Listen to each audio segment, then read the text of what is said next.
You're listening to Nice-ish, a podcast about reality TV and your opinions with your hosts, Cindy and Grace. Hi, everyone, and welcome to episode 11 of Nice-ish.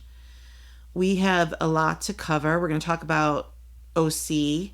Yeah. We're going to talk about Love Hotel, which is a new show that's going to be on Peacock. And we're going to talk about Married to Medicine. So there's a lot to cover. So why don't you just tell me how you're doing and I will act like I care and then we'll move on. How are you doing, Grace? I'm fine, thanks. Good. Glad to hear it. Okay. And let's talk about Real Housewives of Orange County.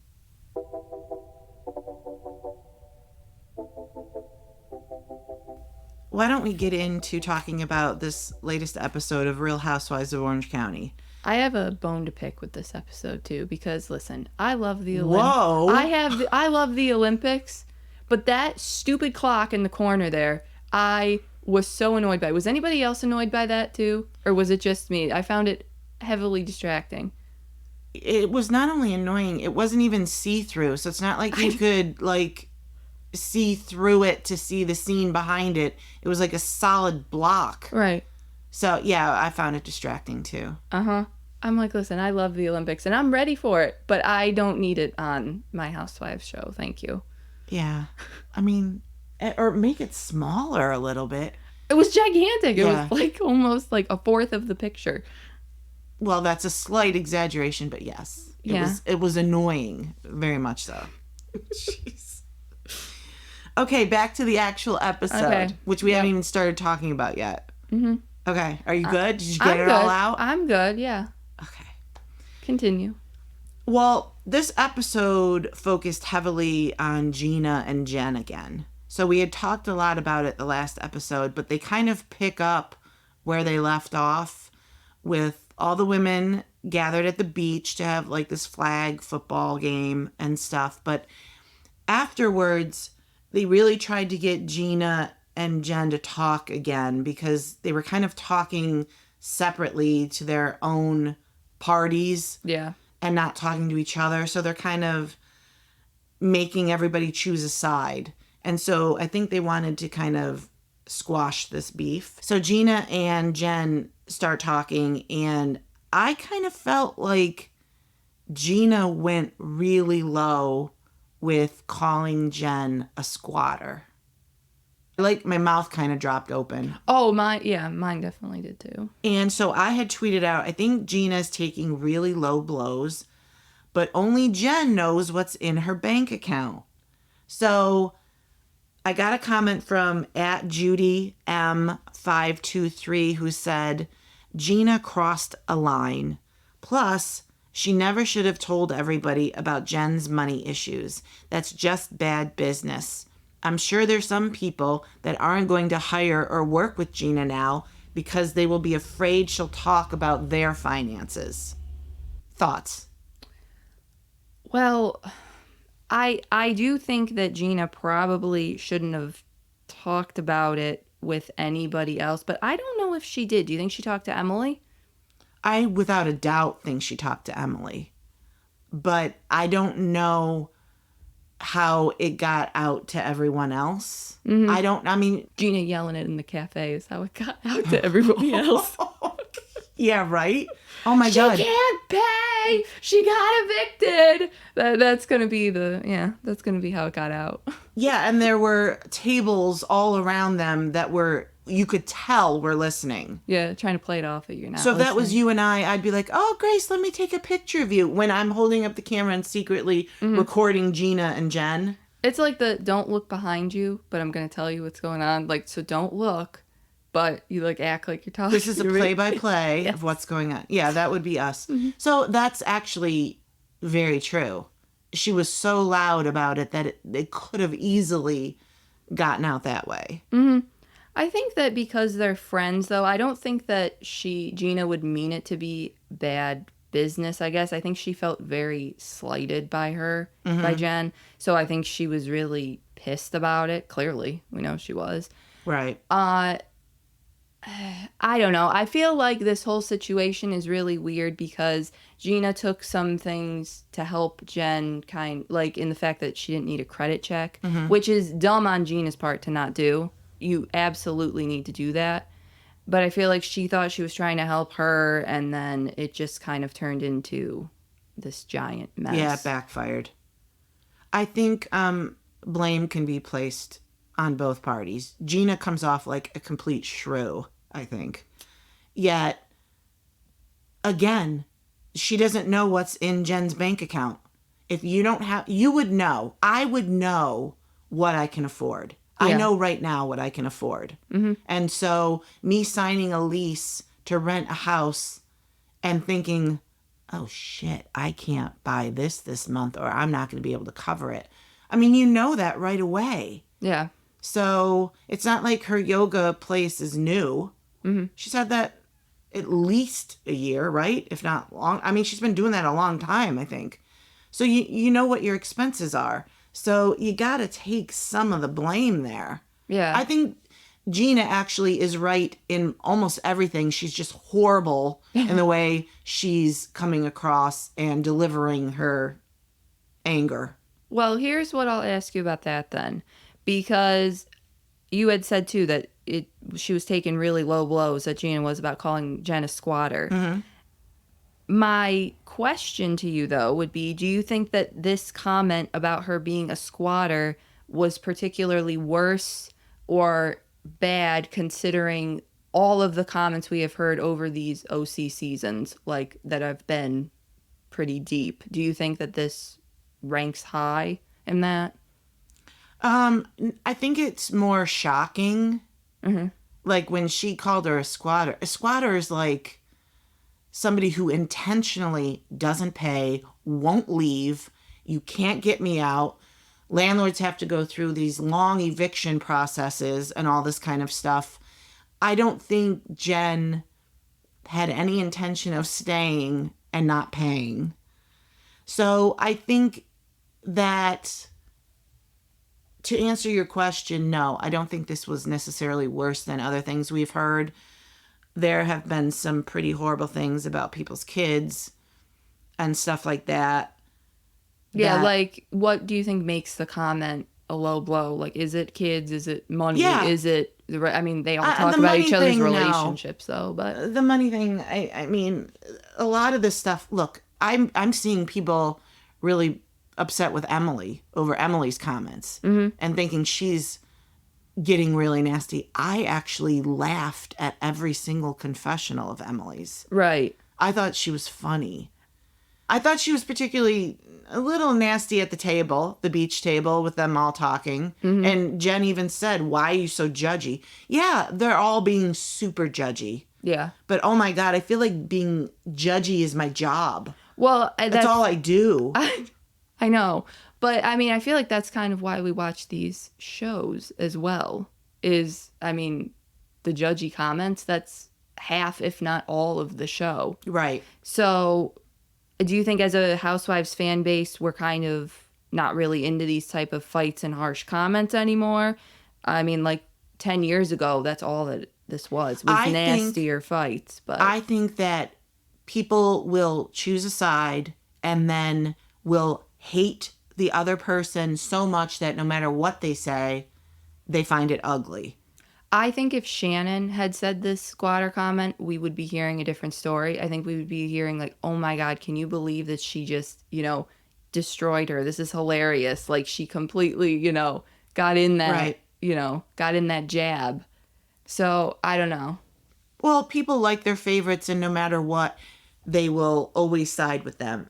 I kind of hope that I don't do that. I probably do when it comes to like Dorinda or somebody. But I try to like who I like. And if the people I like are fighting, I can still like both. Mm-hmm. And so with Gina, though, I actually like Gina. It's funny when I tweet out anything negative about Gina, the pile up is immediate because so many people dislike her. And I'm just thinking, whoa, wait a minute here. Like, I like Gina. I just didn't like what she said. Mm-hmm. And so I think people, no matter what Gina says, they don't like her. So everything she says and does, they're going to harp on. Mm-hmm. I don't know. As she apologized to Jen at the end, and if she apologizes and Jen accepts it, then let's all move on. Right, I know. Then if Jen can accept it, you should be able to accept it. Right. Let's keep it moving. So we were talking about the low blows and that sort of thing, but it was also really interesting to me the way Jen handled hearing news that Travis had moved out of Gina's place. And so I had tweeted, I gotta say, even after getting low blow after low blow, Jen's concerned reaction to Gina saying Travis was moving out was incredibly kind.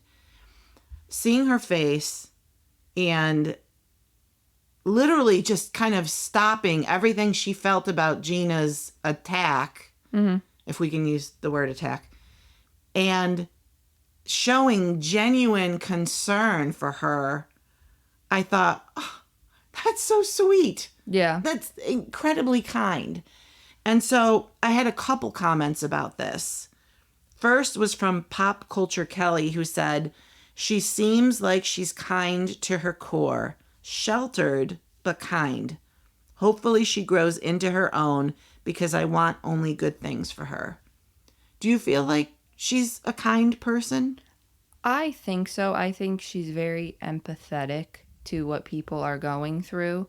And maybe because of what she is herself that she's going through. Or maybe she's always been that type of person. We don't know. But yeah, as soon as she heard that, Travis was moving out, it was, okay, let's stop our fight and what's going on with you. Like, let me hear what, how are you doing? Need to talk. Yeah. I agree. So we have another tweet from I am Ma Lu Ho 2, who says, Jen seems like an incredibly kind and genuine person. Gina and Emily were and have been incredibly nasty to her so far. So we've kind of covered a little bit about Gina and why Gina has been nasty. But what do you think about Emily? Do you feel like she's been nasty as well?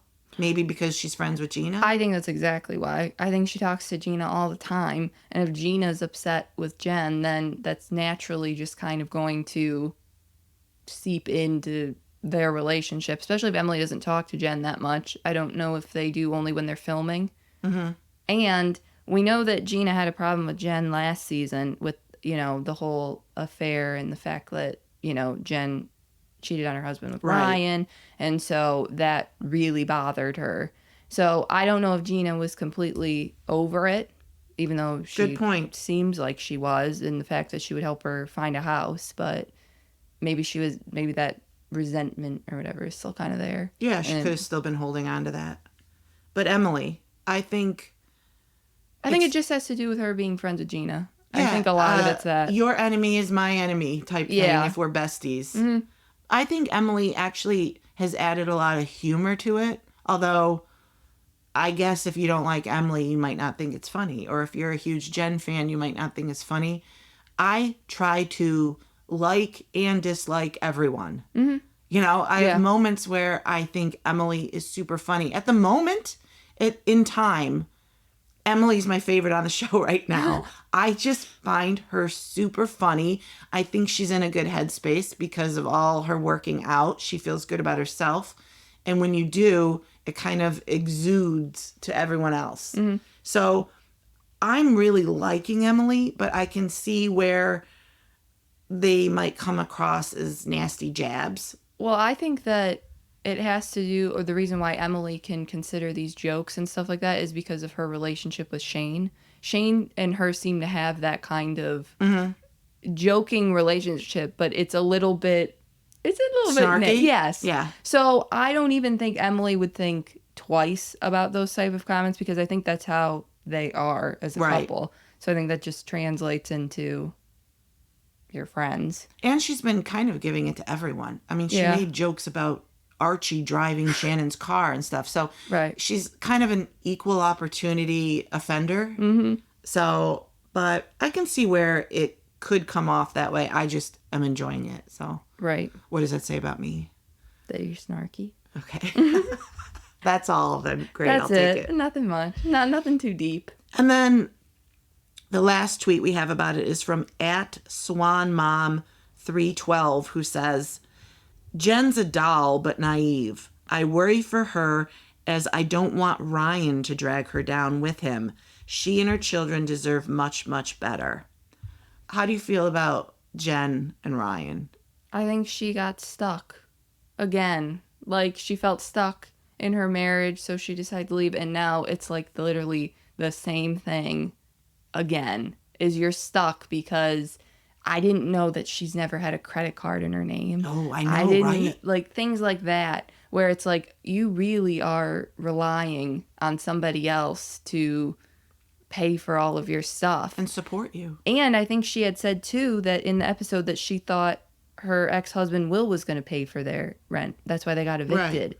And it's like, you can't, naive is the exact word I would use. Like, no, you're not together. You can't rely on him to pay for everything like that anymore. Right. You know? I mean, he pays child support, but to pay your rent too? Mm-hmm.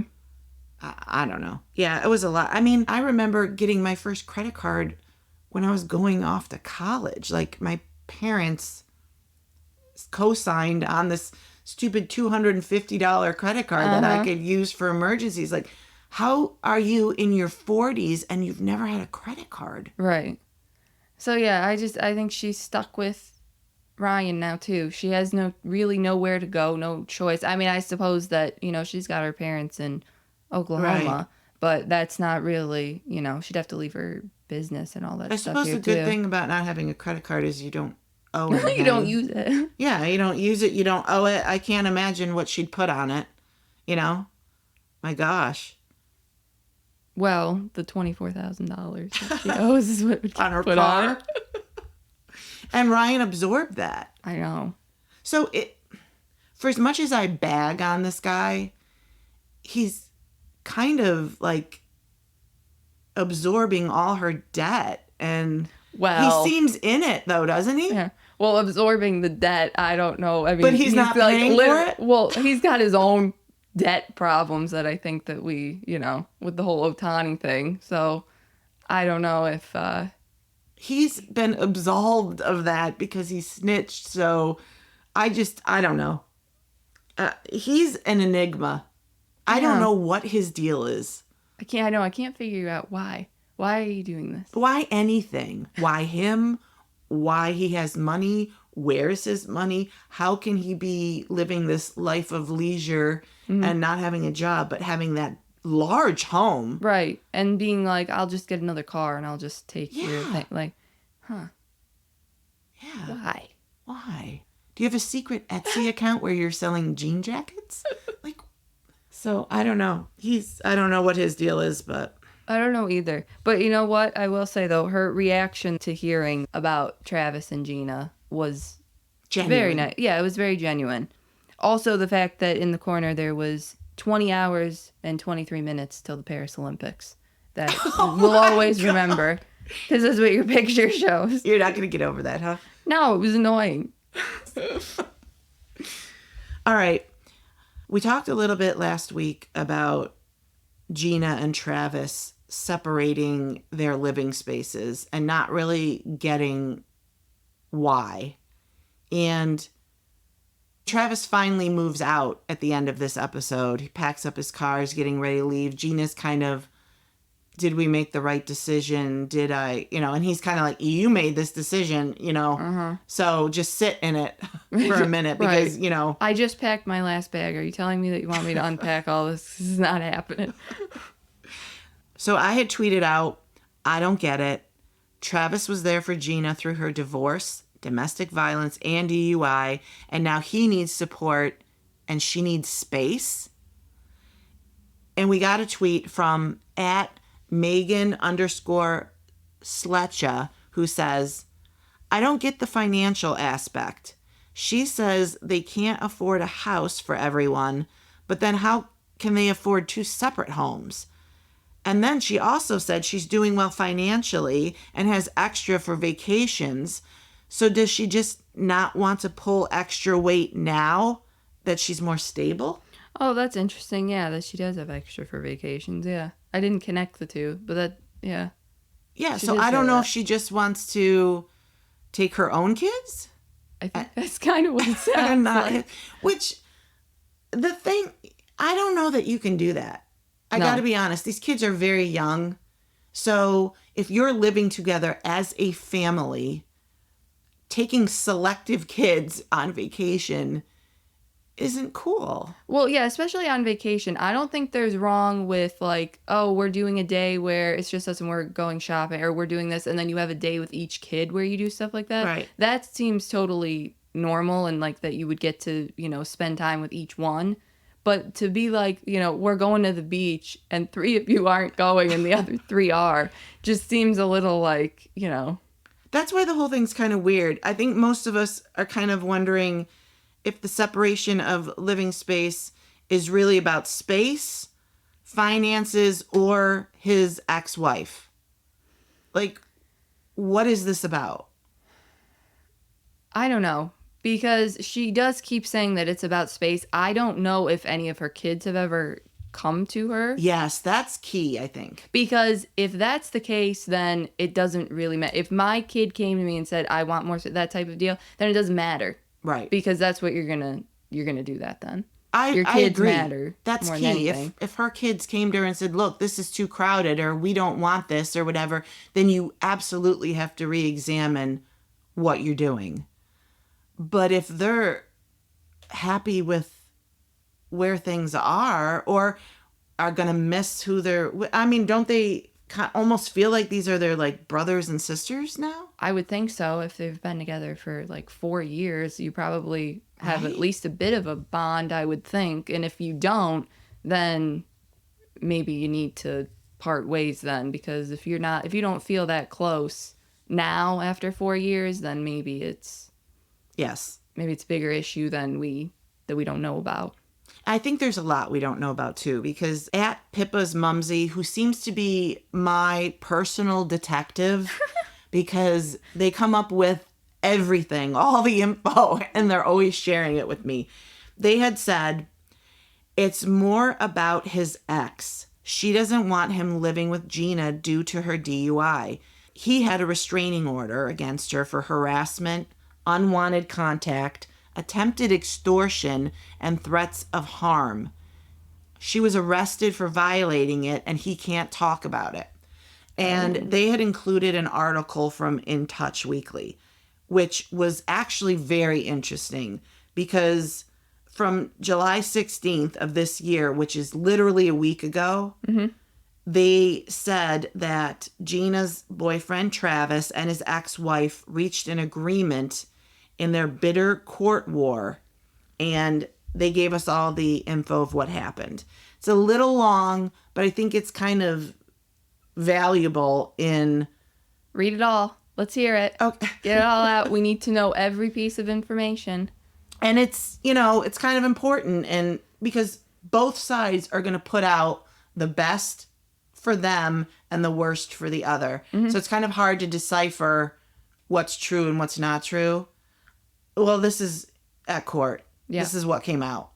So it says, according to court documents obtained by In Touch, per their agreement, Travis agreed to drop the temporary restraining order he was granted against his ex, Megan Mullen. The exes agreed that neither party will be under the influence of any non-prescription medications or illegal drugs while having physical custody of their minor children. In addition, Travis and Megan agreed that Megan will submit to a drug screening test within 6 hours of a request by Travis. Travis agrees to advance the cost of the said screening or test. The deal states if Megan fails any drug screening test, her physical custody with the minor children shall be immediately suspended, and she will reimburse Travis for the cost of the screening. Travis agrees he shall only request a drug screening during the times Megan has care and custody of the minor children, or immediately after returning the children after her custodial time. Further, he agrees that he will explain his basis for requesting a test and will not use the provision to harass Megan.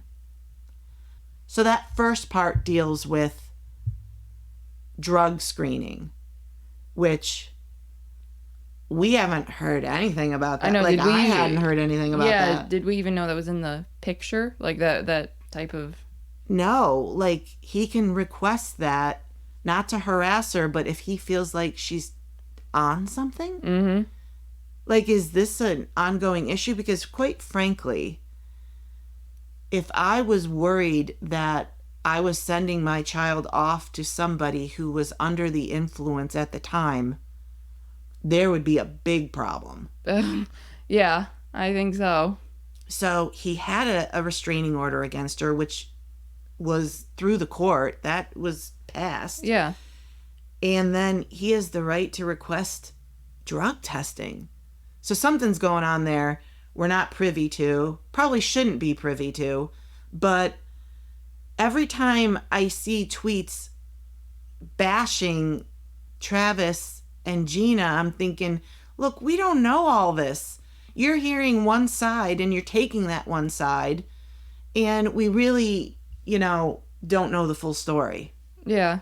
I mean, I don't get the people that say that he doesn't have a job or something like that. I'm seeing a lot of which tweets I don't, like that. That doesn't make sense to me. How do you think that he can pay for anything? I don't know. He's got 3 kids to pay for. He's got his own separate residence now to pay for. Yeah. I seriously doubt he's getting child support if he has custody half the time. Right. And she has custody half the time. So would either of them be getting child support?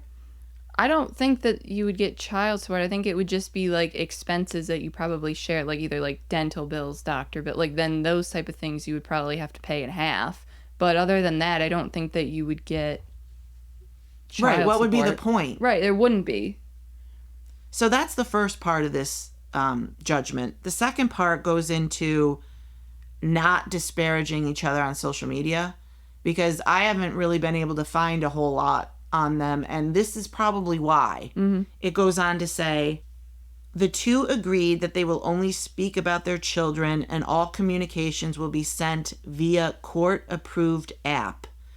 Travis and Megan agreed not to make disparaging comments about each other, nor allow any third party to make such comments, which I thought was really interesting.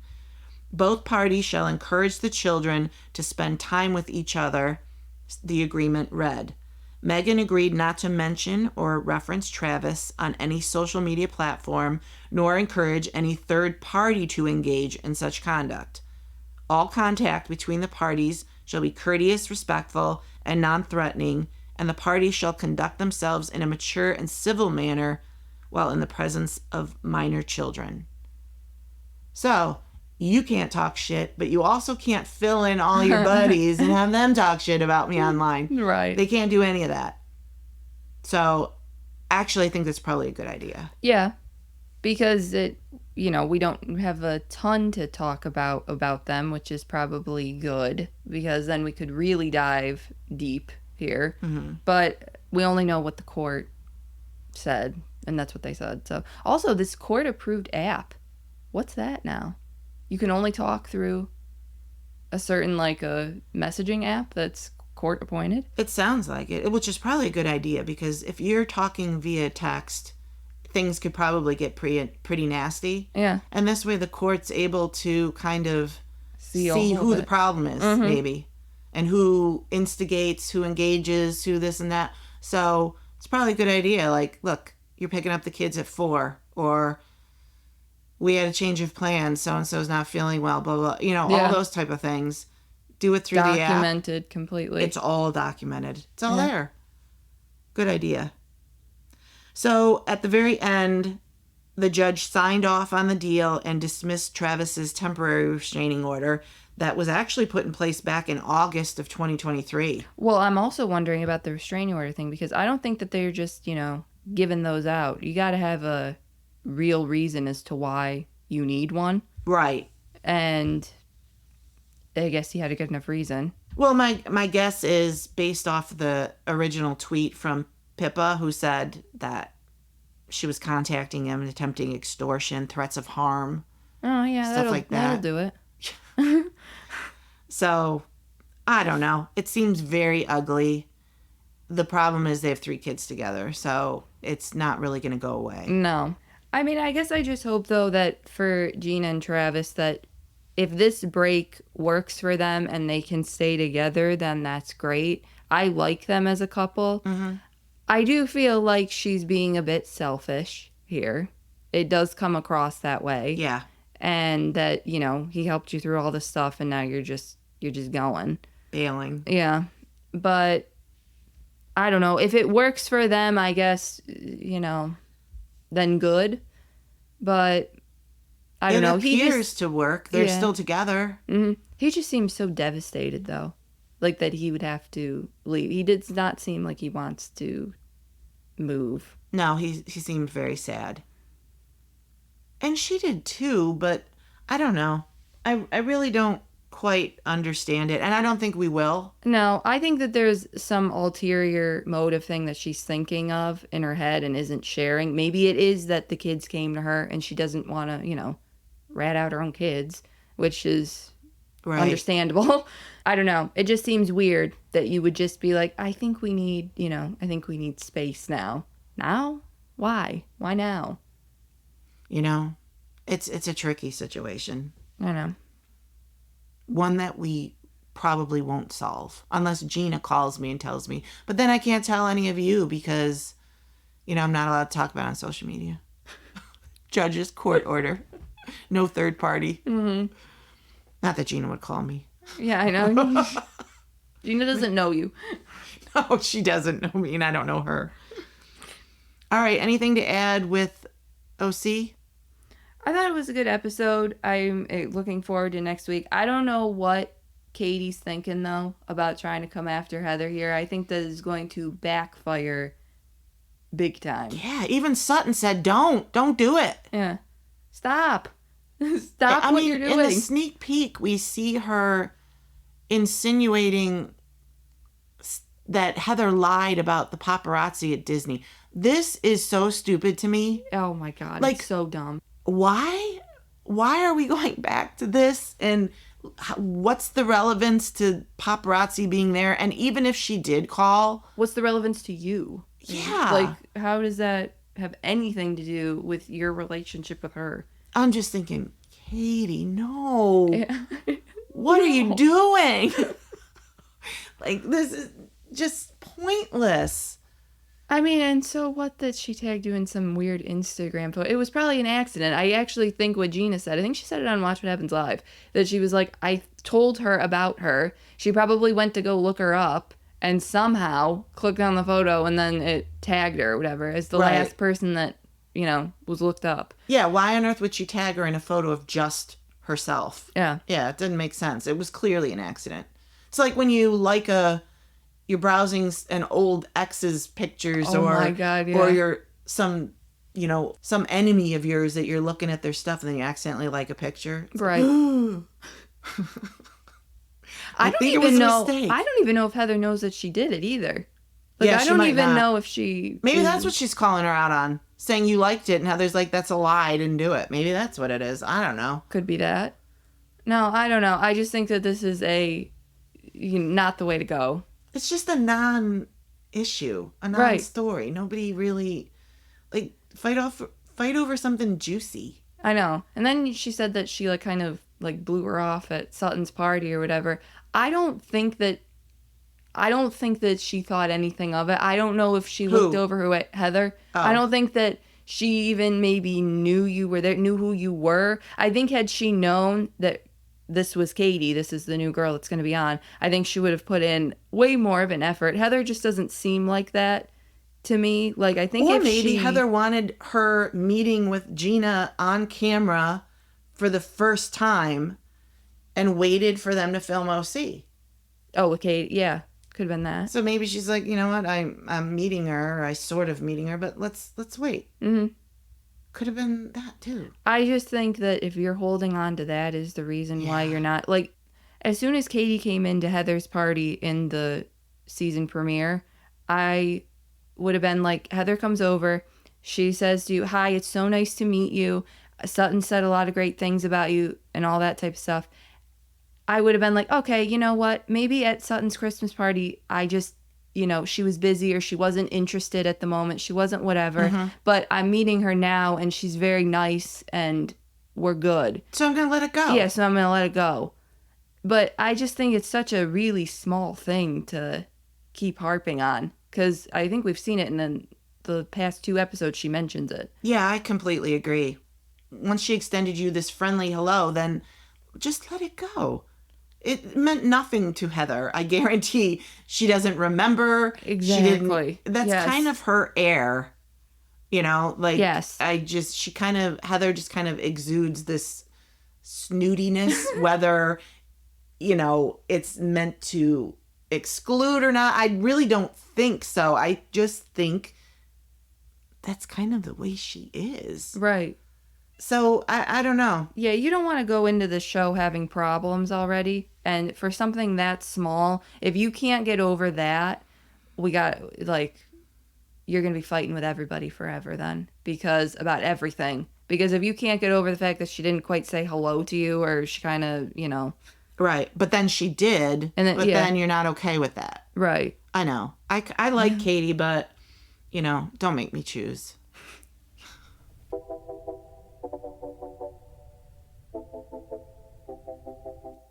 So you and I talk a lot about kind of the lack of content we feel like Bravo has these days. And we miss the decorating shows and the fashion shows. All we have is Project Runway, but we get that once a year. Where has that been? I don't know. It seems like we barely see it. Yeah. I realize it probably takes a while to film, but then you get another one. Yeah, it's been a while. I actually haven't thought about that now that you said that. Yeah, and the hair shows and all that stuff. We really enjoy those.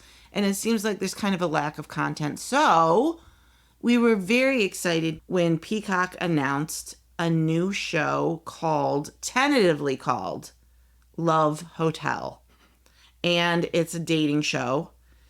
The way they describe it is a new reality dating series that will gather eligible singles in a quest to win the hearts of 4 of Bravo's biggest bachelorettes. So I'm in already. Yeah, me too. It sounds fun. I'm happy to watch it. I can't wait. Something that's kind of like Housewives adjacent, I'm okay with. It's a different format. It's a different everything. So I'm excited. Yeah, that's as far as I read, and I'm like, yes. So it's being produced under the working title of Love Hotel because that might not end up being the name. But it's going to star Luann from Real Housewives of New York, yes. Shannon from Real Housewives of Orange County, and then from Real Housewives of Potomac, Giselle and Ashley. You and I kind of looked a bit side-eye at each other with the Ashley pick. Yeah, considering that she's not divorced and not really looking to get divorced, right, and is fairly comfortable where she is, I was a little surprised that they would pick somebody who, you're just separated, but that's about it. You're not... the exact word, comfortable. She's totally comfortable, still being married, still using those credit cards, still being connected. So I really thought that was a weird choice. Yeah. Especially 2 from Potomac. I feel like they could have split it up a little bit, 1 from each, but whatever. Yeah, I know, agree. Well, filming is going to take place this September, so we're getting close, in Cabo San Lucas. And the women are going to be offered what they called a diverse dating pool, which I'm assuming means around Ashley's age, which is 36. Well, right. And then I think the oldest one is Shannon at 60. So we have Luann, who's 59, and Giselle 53. So does that mean Luann gets the entire dating pool from men older and in their 60s to Ashley's group in their 30s and 40s? 100%. Luann will take anybody that she wants. It doesn't matter who you're supposedly there for. Everybody's there for Luann. Luann has got game. And Luann will, yes. Yeah. You know, it made me laugh. I got a tweet in response to this from @Daily Housewives, who put in quotes, diverse dating pool, and then showed a giant picture of Harry Dubin as the diverse dating pool. I would love if they snuck him in there. Like, oh, God. That would be so funny. I don't know. I don't know if I could handle Harry Dubin, but it would be funny. I wouldn't be surprised if he's dated all of them. We know he's dated Luann, but yes. he could have snuck into OC at one point. Yeah, I'd believe it. I wouldn't be surprised because Shannon's dating tastes and preferences are terrible. Are about Harry Dubin level. Yeah. Yeah. Oh, God. So then we know that Shed Media is also producing this show, and Shed Media are the producers of Ultimate Girls Trip. So it got me thinking, what do you think is going to happen to Ultimate Girls Trip now? Do you think they're going to just kind of wait? I think they're pulling a Dorinda and they're putting it on pause. I think that's like the coined Bravo phrase now is like put on pause. Yeah. Because that seems like what they have been doing lately. So you think it'll be back at some point? I think it will when all of this kind of resolves itself with the whole like Morocco season 4 thing, because we're never going to see it, which is very unfortunate. Or if we do, it would be a really cut down version. Oh, chopped up big time. Yeah. So. Yeah, I don't think we're going to see it as well. And I'm disappointed. I wanted to see Alex again from New York, you know? I desperately wanted to see her again, especially in Morocco. I know. When she came clomping down the stairs. Is that a buffalo coming down the stairs? Oh my God. You ruined my tattoo. Sorry about your tattoo. They could have reenacted all of that. I know. Oh my God, that would have been so... Although Luann wasn't there, but... that was so funny. Yeah. Oh, God. Yeah, that's disappointing. I tend to agree with you. I think that they want to distance themselves from Morocco right now, and so they're kind of putting the franchise on pause. I think it was successful. I think it did well. I think pulling women from all the different franchises was a way to include fans. I would agree. So I tend to agree. I think that it'll be back at some point. But we'll see how successful this is. If fans love this as well, yeah, you know, maybe they pivot and go with this. So we've seen the love lives of these 4 women for a while now. And why don't we talk about each one and if we like or dislike them being on the show. Okay. We have Ashley, who has been on Potomac from the beginning. And the only relationship we've ever seen from her on the show is with her now estranged husband, Michael. But there hasn't really been anything else. We've seen her dating on social media and stuff like that. But as far as the show, it's literally only been Michael. Mm-hmm. Who's gross. So he was gross. Like we said, the pic's kind of weird since she's not divorced and not actively pursuing one. That's it for me though. That's my only kind of hesitation around her. I guess I am somebody who prefers these shows to be older women. I know that Ashley's 36. Yeah, and we have Shannon who's 60, Giselle who's 53, and Luann who's 59. Right, so I would prefer it if they were all older like that. I think another pick would have been good. Mm-hmm. But, you know, I guess maybe they want to draw in a younger crowd. Maybe Luann requested younger men, and so they had to bring Ashley on. All right, well, then we have Shannon, who, when she started on OC, was married to David. They're now divorced. God, these men. David was no prize, that's for sure. Then she dated Johnny J. Although back then he went as John Jansen. For 3.5 years they were together, and then kind of sort of reconciled, then broke up permanently. And I can kind of see why Bravo chose her. She's not my favorite, but she's kind of in need of help. Well, she's in need of some dating help, that's for sure. Mm-hmm. So, Yeah, she's not my first pick, but I get it. I can understand it. Then we have Luann. My all-time pick. My favorite. Oh, yeah, she's so fun to watch. I love watching her. And I feel like because they did the whole Crappy Lake thing, and I feel like Sonia screwed it up. More on that later. Right. But, you know. That's what we've heard. Yeah. And so I want Luann to have every opportunity that she can have. She's on any literally show. in her prime at 59. Yes. She's touring in Europe. She's doing her Fuck, Marry, Kill tour right now, too. She's literally at her peak. Yes. And we don't see any of it because she's not on anything. When we first saw Luann in season 1 of RHOC, she was married to the Count. Kind of shaky. Right. Then, once they divorced, she was with Jacques Azoulay, French wine distributor. They were together for like 4 years. Mm-hmm. And we liked him. I did, yeah. I thought he was a good guy. Until Luann. Then she gave up her title of Countess for Tom D-Bag D'Agostino. And they only lasted 8 months. That was such a mistake. I felt so bad for her that she decided to do that. Everybody was telling you not to. Like, there were so many red flags. What's the hurry? I know. I know. That was a shame. But, so, Luann is perfect for the show, I think. Yes, she is.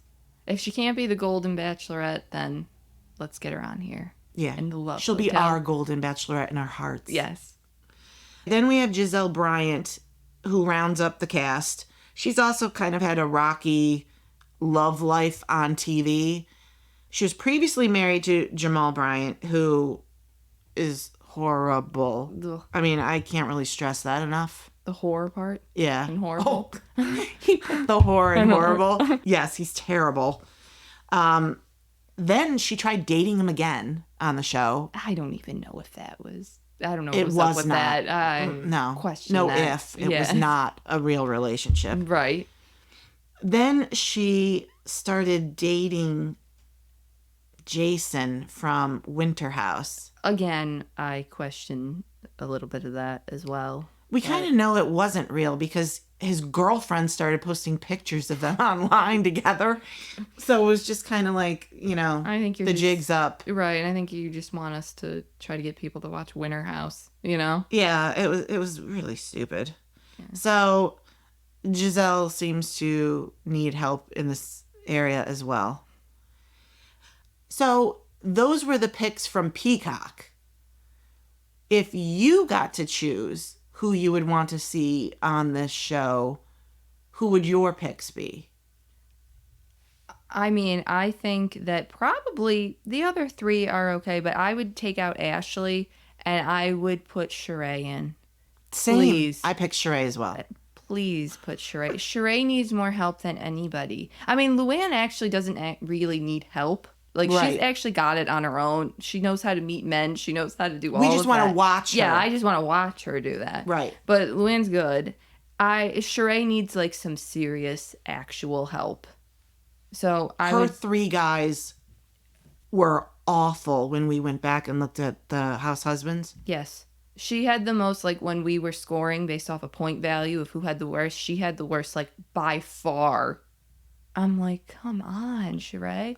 So she had her ex-husband, Bob Whitfield, who... Nightmare. Nightmare. Then Tyrone, who she tried... to date in jail? Yes. Yeah. Shockingly, it didn't work out, and he didn't show up to film because he didn't want to be on camera. And then Martell, who seemed to be in another relationship already. So, yeah, I think her picker's off, and I think if Peacock picked men for her, yes, and she had, like, a criteria and didn't go below that bar, she would be okay. Yeah. She's really funny, and I think she's very pretty. So I think this would be the show for her. Yeah. Maybe she would be like the series regular. Like, if she kept... Every season you would have her come back. Why? Because they don't work out? I'm just saying right now. Well, Luann could also be the series regular because she'd probably just want to have sex with them and then she'd come back. But I don't know. This is too funny. Well, Sheree was my pick too. I also thought of maybe, and just go with it. Okay, I have some other ideas too. So maybe Sutton? I had her on my list too. Yeah, she's weird enough that I think that she would be entertaining to watch, try and talk and interact with somebody.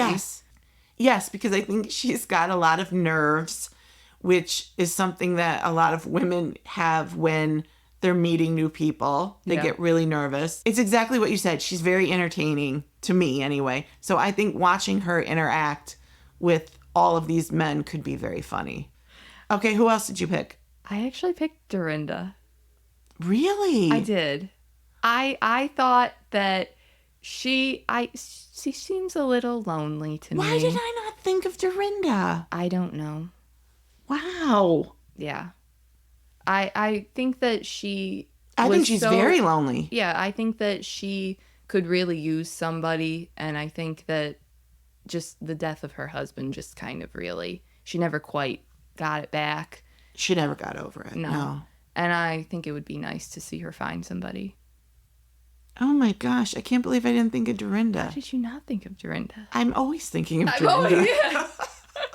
Plus, Luann could help her out a little bit, too. You know who else I thought of, but it's not going to happen, is Kenya.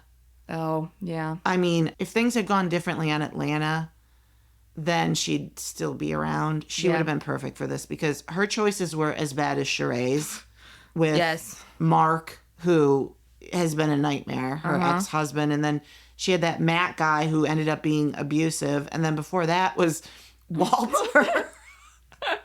Walter didn't know what he signed up for. He was, he thought I just had to show up for a couple scenes, and then she, said that she wanted to marry him. Oh my God, that was the beginning of the end when she shocked the hell out of him by saying that they might be engaged. He's like, whoa, I didn't sign up for this. So she would have been perfect on this show too. So I'm sad about that. I wish things were differently with Kenya. I know. But yeah, she would have been good on this show. Did you have anybody else? No, I thought, okay. I had one person, which is also a interesting choice. I picked Erica from Beverly Hills. Oh, yeah. I thought that she could be kind of interesting to watch and interact with men. I thought that would be pretty good. I feel like her and Luann could kind of be a little of the same there. Yeah. That wouldn't be bad either. I'm liking these thoughts. Bravo if you're out there. Peacock if you're out there. Shed Media if you're out there. We have some choices for you for season 2. Yes. Okay. Yeah. Do you have anybody else that you were thinking of? Or not really? No, I just had Sheree and Sutton, but I am co-signing on your choices. I think Erica would be a great pick. And I do think Dorinda would be really good too. As long as she doesn't drink. Well, I mean, I actually wish that Sonia could be on the show. But she just gets herself in trouble. I agree. I think we heard rumblings that the reason why Crappy Lake wasn't getting a season 2 was because she kind of couldn't control that part. Uh-huh. And I don't know if that's true or not. But well, especially seeing her on this Watch What Happens Live, like anniversary type special show. Yeah. It was hard to watch. It was hard to watch, and apparently it was a million times worse when commercials were happening. Uh-huh. And so I agree. She deserves somebody who treats her well, but she has to treat herself well. Mm-hmm. So, all right. Well, like I said, excited. Bravo. Peacock, let us know if you're interested in our choices. We'd be happy to discuss things with you and the direction that you want the show to go. Exactly. We have our own very opinionated thoughts on this. So, right. Get in touch. Mm-hmm. I'm here for it, though. I'm excited. I am too.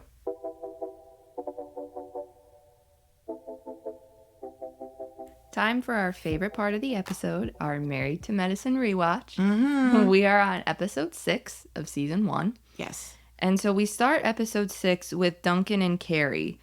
It was Carrie's idea after renting space for Duncan's practice to buy an actual whole medical building. Yeah, it was really nice. Yeah. And she had said, too, it was so funny. She was like, he doesn't know anything about business. I know everything about business, so I'll help him out here. She really has turned things around. Like, she's a smart woman. Yeah.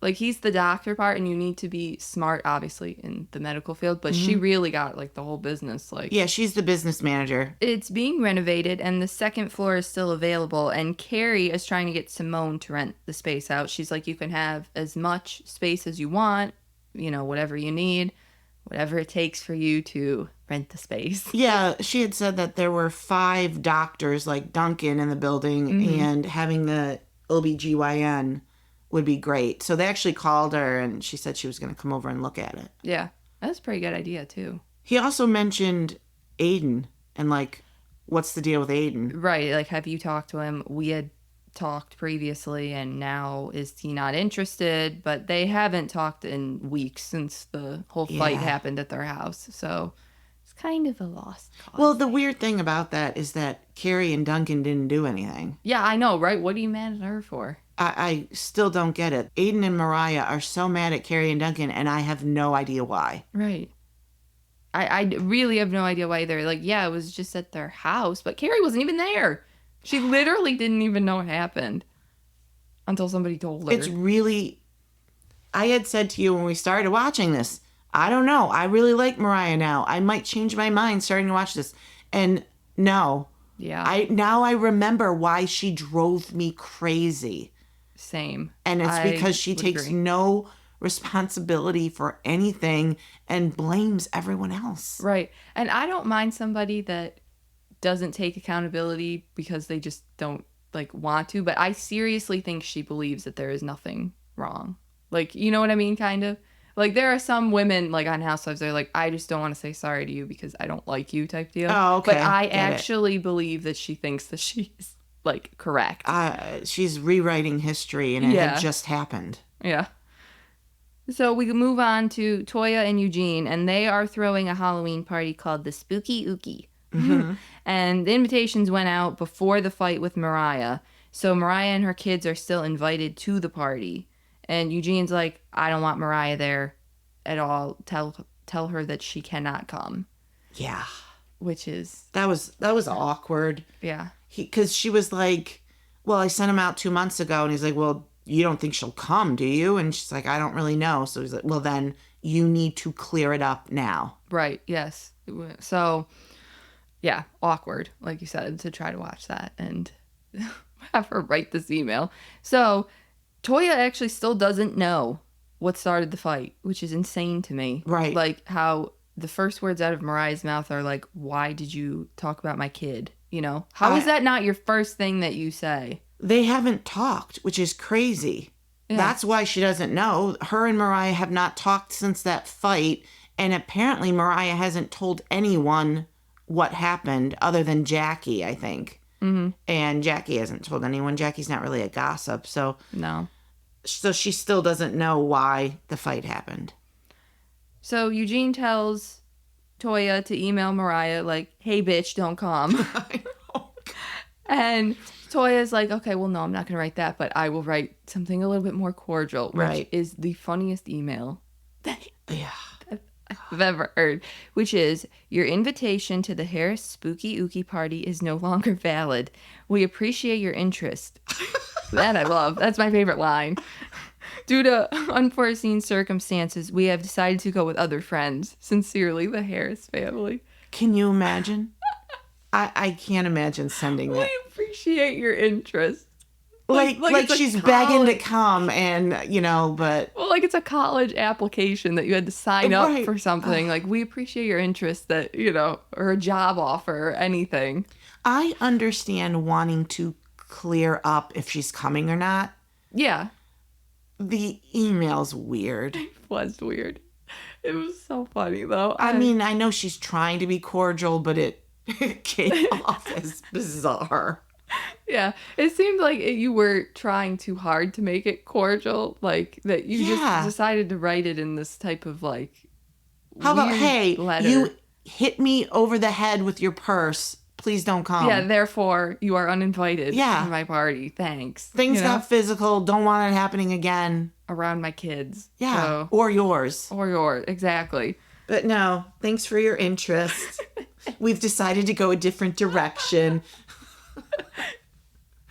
It's so funny. Oh, so then we get to Mariah's house, and she invited Quad over.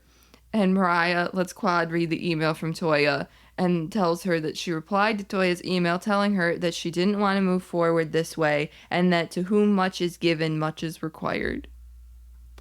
I didn't even get that. I didn't understand the point. Thank God you didn't get it, because I didn't get it either. I'm like, what? What was the point of, like... Yeah. I mean, isn't that a quote from, like, a president or something? Oh, I don't even know. Oh, I have no idea. Yeah, I think that was... Shit, I should have looked that up. Because I think that's a quote from somebody. But I didn't understand how it applied to Toya. Right. And to whom much is given, much is required. It just... What are you trying to say? I didn't get it. Oh, I think it's a Bible verse. Because it says Luke 12:48. Really? Yeah. Oh, I see. I wouldn't know that. I thought it was a president. President Jesus. Yeah. Oh, really? Mm-hmm. Oh, it's a Bible verse. Yeah, that's what it says. It says, if you have heard that line of wisdom, you know it means we are held responsible for what we have. If we have been blessed with talents, wealth, knowledge, time, and the like, it is expected that we benefit others. Well, I understand what it means. I just didn't get how it applied to Oh, Toya. I didn't get either. Oh. So I just... So, yeah. So Quad asks Mariah what Aiden and his counterparts felt about the fight, and she said Aiden was really mad, which we know. Right. But his counterparts didn't really say anything about it. I wouldn't say anything about it. I'd be like, oh my God, I want to go. Are you kidding? Yeah. I wouldn't either. If that happened in my presence and then the next day at work, you know, he came up to me, he's like, what'd you think of my wife's fight? Yeah. You know, it was fine. It was like, I don't know. Yeah, I wouldn't, I wouldn't care. I wouldn't really say much. I just wouldn't comment at all. Yeah, no. No comment. I wouldn't comment to him. I would comment to other people. Oh my God, yes. Yes. Thank God he's gone. Now let's talk about it. Yeah, what'd you think? Shit. Yeah, what'd you think? Oh my God. Did you see her smack her with the purse? Like, I thought they were going to go in the pool. Quad finds it funny and says that how the tables turned because they all wanted her to take her under their wing and how to act. And she said, and Quad said, I don't think any of them are in a position to tell me anything. In fact, we all need to go to an etiquette class or two. Exactly. Yes. Thank you. I'm glad she recognized it. Because we called that out the second it happened. Yes. But I'm glad Quad sees that these women had all been lecturing her on how to behave. I know. And then she's the one pulling apart these women in an actual physical fight. Exactly. So I'm glad she saw that. I know. So Quad and Mariah go to a pet shop to plan a puppy soiree called Pups in Paris for Quad's 2 babies, because we don't call them dogs. Right. For Carrie and Chloe. The party is also for charity, too. Mm-hmm. And Quad tells Mariah that she's inviting Toya to the party because she loves her dog and she wants her to donate money to the charity. Now, I knew as soon as I heard donate money to the charity, I heard it a couple times out of Quad's mouth. Mm-hmm. So I'm like, okay, this seems like foreshadowing to me that Toya doesn't pay or doesn't something or doesn't donate, because she has mentioned it 3 times. Yeah, I don't know if we find out if she pays or not. I know at one point Toya wanted to leave. Yeah. And Quad's like, she's not going anywhere. Yeah. She hasn't given me a check yet. So I don't know if by the end of the night she did. Right. But we'll see in the next episode. But yeah, I caught that though. I'm like, okay, I know what's happening here. The fact that she mentioned it a couple times. Now it's Halloween. And after being disinvited to Toya's party, the RHOC family all dresses up. They're all dressed up like pirates. Super cute. And they go to a party at Aiden's boss's house. So they were supposed to go to Toya's. Right. They did not go. The kids actually think that they're going to the Harris house. Yeah, which that was is awkward. Yeah. Yeah. I don't know. I don't know why they still thought that. or if they were told a long time ago and Mariah just didn't say anything, or I don't know. Either they forgot or were looking forward to it and weren't told. I don't know what, but that was awkward. When It they're was. like, can't wait to see, Ashton. Ashton, and then, oh no. I know, because then Mariah literally actually tells them that they didn't want them to come. That was awful. Yeah. You're going to tell your little kids that? That's what I mean. I don't know what she's doing. Like, you can be mad at Toya all you want to be, and that's fine. I get it. You guys had a fight. But first of all, you're not even going to tell Toya why you're mad. And now you're going to take it out on your two kids by telling them that they didn't want you. Yeah, you're involving your kids in this whole mess. Yeah, like, don't do that. It's not cool. It's really immature, and it's just hurting your kids. Yeah. Nobody else.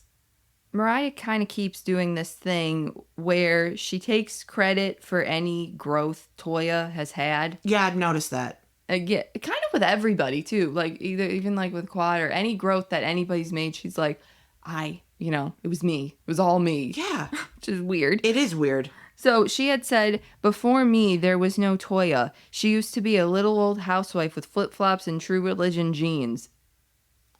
I don't get it. I know she wants this role of the queen bee and all that, and that's fine and everything, but she really tries to take ownership of everyone's successes. Yeah. And because Toya's changed from when she got married to Eugene to now, she somehow attributes that to her. Right. Which I can't figure that out either. I don't really know how you just think that you've changed this person into, like, basically you were nothing, and then you met me, and then... And I made you what you are. Yeah. I don't know why she's done that multiple times now. And we're only in episode 6. And I've heard her say this multiple times. Yeah. So Aiden was upset that they were disinvited and said that Eugene never called him, and he called the Harrises very bad people. I don't really know what you're expecting. You got into a literal fist fight at a party, and you expect that... I don't actually know if they were going to go. Do you think that they would have actually went? To the Halloween party? Yeah, to the Halloween party. I think for their kids, they might have gone. And I think Aiden might have wanted to kind of bridge that gap. Mm-hmm. So maybe they would have. I don't understand how you think Eugene's not going to side with his wife. Eugene wasn't there. Yeah. So he's taking everything Toya said at face value. She's my wife. I'm going to back her. Right. So you think Eugene's going to reach out to you when he feels like it's your wife's fault? Well, and like with Aiden, though, it's like you didn't reach out to Duncan about the office, but you haven't talked to them either. Yeah. So what do you think that Eugene... It's like the same thing. Mariah and Aiden still feel like they've done nothing wrong and everybody needs to reach out to them. Yeah. They take no ownership or responsibility for any of it. None of it. Not even a little bit. Not even a little bit. And it's so funny in this episode too, Mariah said that to Quad when they were in the kitchen too. She was like, oh, I've apologized to Aiden and to his counterparts and all that stuff. I'm like, you're not apologizing to the person and the people who were involved. Who are owed an apology. Yes, yeah. So it's just like, come on. I know that you created the show. I get it. And maybe she feels like because she picked the people that were going to be on it, that's what she means when she says that, like, I made you into what you were type deal. I guess. That's the only thing that I can think of that would track for that statement. So I don't know. I don't know. It doesn't make sense to me in this context at all. We then cut to the Harris house, which is decorated for the party, and they're all dressed as monsters, which is super cute. Yeah, Eugene hated his costume. He said he was like a relative of Barney or something. He hated it. It was so funny. It was very cute, though. I thought it was cute, too. I thought they all looked adorable. So then Duncan, Carrie, and their kids arrive. Duncan has no costume on. He's literally still in scrubs. I know. Doctor. And then Simone and Cecil arrive with their kids. Simone says that she didn't pick sides in the fight and that Toya was there all alone, and as a doctor, she's a healer and Toya needed her help. I love her. I agree. She keeps feeling like she was placed in the middle, I think. She knows that Mariah's upset with her, but what would anybody do in that situation? You're friends with two people. The one has her husband there, and the other's there. Quad. And Quad, yeah. And her mom, too. There you go. And Toya was there by herself, so she, took her under her wing. It doesn't mean that she was choosing sides. Mm-hmm. So. Yeah, Mariah kind of takes things very personally sometimes, too. And so I don't think that this was anything at all. So, So Mariah is upset that Carrie and Simone went to Toya's and thinks Toya's on a mission to turn her friends against her. And after they leave the party at Aiden's boss's house, they go trick-or-treating with Quad. I don't think it has anything to do with turning her friends against her, anything like that. I think Mariah did that when she sent Carrie a note saying, "You're responsible for me getting hit at your party, and I'm taking my $1,200 back from PayPal." Right. That's not Toya doing anything. That's you doing it. Right. That's why Carrie's mad. Carrie got over it with Toya because Toya apologized. All Mariah had to do was say, "I'm sorry this happened at your home." Yeah, that's it. That's all you had to do. And she couldn't do it. No. In fact, she blamed Carrie. Right, which is, again, astounding that you would blame her. But okay. So after Halloween is over, we move to Quad's Puppies in Paris party. Toya arrives and tells Quad that she had nothing to do with the fight, so thank you for the invite, and that she wasn't actually expecting Mariah to come because she's not a dog person. She doesn't have a dog. She doesn't have a dog, yeah. So she wasn't told that she would be there. Right. Shady. Yeah. Shady boots. So she wasn't expecting Mariah to show up, and she comes with her daughter and this fake little dog toy. Little battery. That runs on batteries. Exactly. Yeah. Which was actually cute. The fact that it, you don't have a dog, but you're going to show up with a little fake one. I thought that was cute for Lauren to have her own little dog there. Yeah. Mariah then, I don't know why she decided to do this, has Lauren ask Toya why she was disinvited from her Halloween party. And I thought Toya actually handled it pretty well. She said to Lauren that her mommy was being mean to her, but that her son Ashton asked about her and she's welcome at her home anytime. For me, this was probably the cringiest thing I've seen. Oof. And maybe the cringiest thing I'd seen on Bravo at that point.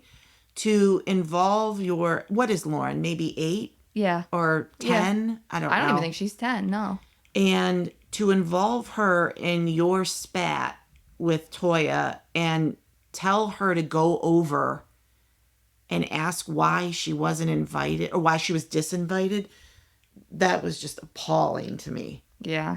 Don't put anybody in that position. It's like you guys had a fight. You guys were friends at one point. You seem stunned that you would get disinvited. And to have your daughter go over to her, it was just to make Toya uncomfortable or put her on the spot or whatever. It was just all kinds of wrong. Yeah. You know? And do you want your kid to feel bad? I know. That too. Like, what are you doing? What is it what was your end game here? What did you want her to say? Yeah. It was terrible. So then Toya approaches Mariah and says if Lauren wanted to come that she should have called her. And Mariah said that, well, we were already disinvited and that she wasn't going to call. And Toya said that it's because I didn't know if you were going to come and act up. And Mariah's response was, when have I ever acted up? And Toya, the look on Toya's face was like, are you for real? Yeah. Are we having the same conversation here? She just looked completely stunned. Mm-hmm. Like she's... You could have heard a pin drop. Yeah. Like just mouth open, staring at you like, when have you acted up? Was I in that fight alone? Right. Like 2 weeks ago? You don't remember 2 weeks ago? Like, yeah. so Quad ends up coming over and breaks up the conversation. She doesn't want anything to escalate. And Mariah says that it was a knockout and that she won this round just like the last one. I don't feel like that conversation was a knockout or won or anything like that. But that's how she's judging the whole thing, too. That is also a great point. Yes, that's how she's, going about the whole thing. She feels like she won when nobody won in that whole thing. I mean, I don't think Toya feels like, even if Toya got in the last shot or the last punch or whatever, I don't think she would have felt like she won because she was embarrassed and embarrassed herself and her husband and everybody there. So why Mariah's not feeling that way and feeling like this is some sort of competition with Toya is bizarre to me too. I know I keep saying the word weird. I keep trying to force myself not to say this is weird, but that was a weird conversation or a weird way to approach it. Like, I feel like we're starting from the root of the problem and where the fight actually started. Again, Toya doesn't really know what is wrong, doesn't really know what we're talking about, still doesn't know. And Mariah is coming in annoyed, and Toya has no idea why still doesn't know, and feels like she's kind of coming at her and doesn't get why. Yeah. And so we're just literally back to the same point here. And that was Mariah's opportunity to tell her. Yeah. This is why you don't get it. This is why. And she doesn't bring it up. Right. Maybe because it was at Quad's event, but I don't know. It seemed like there were hardly anybody there. I'm sorry. I don't know what you raised for charity. I know that Mariah wrote a check for $100. You might have raised $120. Yeah. I don't know. I mean, there were like 10 people there. Yeah. It was not. And half of them were dogs. Right. So they aren't dogs. They're babies. They're you cannot refer to them as dogs. Right. So I don't know. I don't know if the charity raised any money, but yeah, we'll find out next week then. And we'll see if there's a total there. And also next week, we have Jackie's lemon squeeze, which will be so good. I remember it, and I remember laughing my ass off at Jackie. I'm gonna wait until we watch it so I get the exact comment right, but I'm really looking forward to this lemon squeeze because it's the first sit down with all of the women together in the same room, sitting at a table, and we will get everything. Yeah. And hopefully Mariah literally says to Toya, "This is what you did." Mm-hmm. So I'm waiting. I know. Can't wait. I love those big group scenes that they have, like when on different shows like that, like Housewives. I like when everybody is there together because then everything comes out. Can't wait. Same.